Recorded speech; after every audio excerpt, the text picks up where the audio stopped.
After exit polls show that incumbent Bolivian President Evo Morales was re-elected in a landslide December 7, he said he would deepen reforms focused on giving the indigenous power as well as state control of the economy.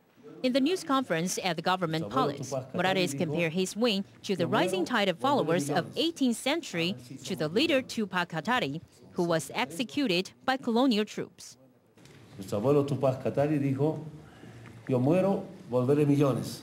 Our grandfather, Tupac Katari, said, "If I die, millions will follow my lead." We're already millions, close to 3 million. I hope that with the overseas vote, we will make it to 3 million in the name of the revolution, in the name of change. Morales, an Aymara, is hugely popular among the indigenous majority. His supporters also gave strong backing to constitutional reform earlier this year that allow him to run for a second consecutive term in South America's poorest country. La interpretación de la nueva Constitución Política del Estado Boliviano. The interpretation of the new constitution of the Bolivian state says a candidate can be elected and then re-elected. If there has been some kind of misinterpretation, then the issue should be raised.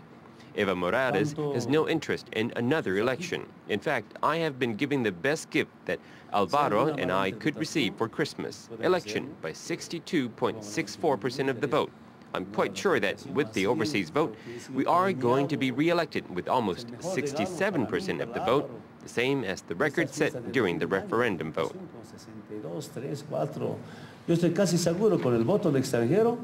Many voters were won over by government cash payments to school children, mothers, and pensioners, which reached a quarter of Bolivia's 10 million people this year.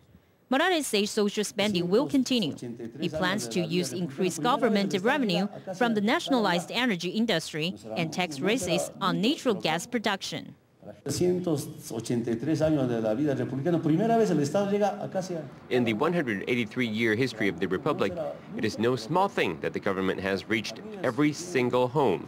For the families that have a lot of money, it is not a big deal. For those with nothing, it is not only a respite, but a solution. He has pledged to launch state-run paper, cement, dairy, and drug companies, and develop iron and lithium industries to help Bolivia export value-added products instead of raw materials.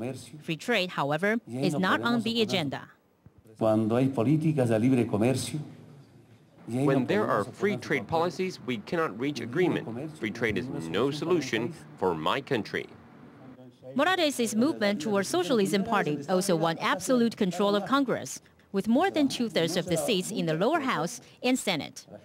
That leaves his divided conservative opposition with little power to oppose his reforms during his second five-year term. GITV Weekly.